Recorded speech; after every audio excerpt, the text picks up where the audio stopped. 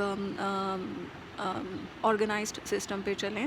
We do have our own thoughts, یہ اللہ تعالیٰ نے بنائی ہیں. اب وہاں پر اگر میں یہ کہوں کہ پیغمبر نافرمان نہیں ہوتے تو پھر نافرمانی ان سے کیسے ہو گئی؟ وہ بھی شیطان کا ایک پلان تھا جس کے تھرو اس نے حضرت آدم علیہ السلام کو کافی ٹائم سے جو سا ہے وہ لٹل بائی لٹل جو سا ہے اس درخت کے قریب لے کے جانا شروع کیا تھا، اور ان کو وہ نہیں کر سکا تھا کیونکہ وہ اللہ تعالیٰ کے خلیفہ تھے، تو ان پر تو وہ اتنی پاور نہیں کر سکا تھا. بٹ روز دروازہ پہ دستک دینے سے دروازہ کسی نہ کسی دن کھل ہی جاتا ہے. اور حضرت حوا علیہ السلام کو جب اس نے اپنی چھوٹی چھوٹی باتوں سے کنونس کرنا شروع کیا، اور اس کی کنونس پاور میں بھی جو چیز تھی وہ اس نے آ کے بتایا تھا کہ میں اللہ تعالیٰ کی طرف سے بھیجا گیا ہوں.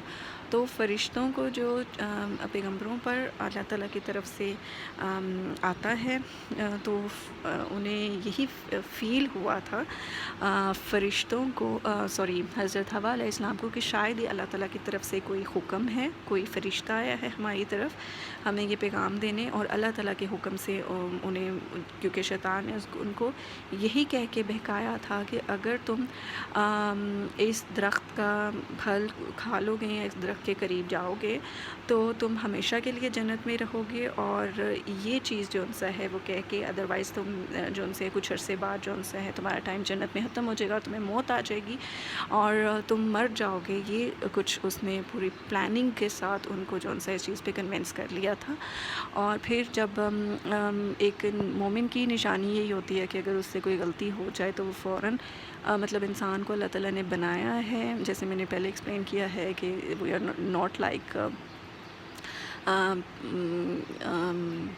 فرشتے کہ ہم لوگ ایک آرگنائزڈ پروگرامڈ پہ چلیں. سو جب انسان مومن ہے ہی وہ کہ جس سے اگر کوئی غلطی ہو جاتی ہے تو وہ فوراً اس پہ توبہ کرتا ہے اور معافی مانگتا ہے. اور یہی چیز شیطان بہت زیادہ کوشش کرتا ہے کہ جب اس کے بندے سے، اللہ کے بندے سے کوئی گناہ یا غلطی ہو جائے تو وہ اس کو توبہ نہیں کرنے دیتا، بلکہ اس کو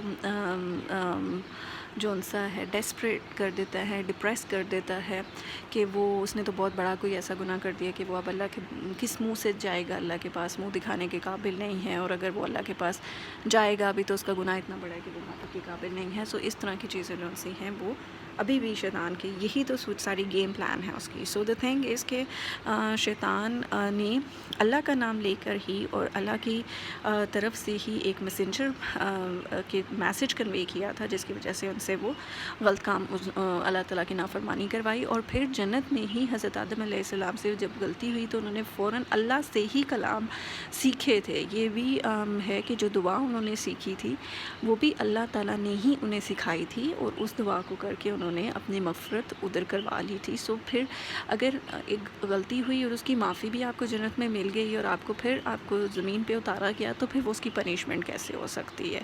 سو these are the simple things that we have to think about, and we have to study and we have to read. ہمیں پڑھنا چاہیے، ہمیں سوچنا چاہیے بجائے اس کے کہ کفر کرنا چاہیے. بیکاز میں اس کو کچھ مفسرین کے اکارڈنگ یہ کفر ہی کہلاتا ہے کہ آپ پیغمبروں کو اگر کہیں کہ ان سے کوئی گناہ ہوا تھا، آزمائش آنا، ٹیسٹ آنا از اے ڈیفرنٹ تھنگ. لیکن خدا نخواستہ نعوذ باللہ اگر آپ کسی کے پیغمبر کے بارے میں کہیں کہ ان سے کوئی گناہ ہوا تھا اور آپ یہ پنشمنٹ کے طور پر دنیا میں ہیں، تو اگر آپ پنشمنٹ کے طور پہ دنیا میں ہوتے ہیں تو پھر آپ کے لیے تو واپس جانے کا، کوئی جنت میں جانے کا تو کوئی راستہ ہی نہیں ہوتا. اللہ تعالیٰ نے تو آپ کو زندگی دی ہی اسی لیے ہے کہ آپ جنت میں جانے کے لیے محنت اور کوشش کریں.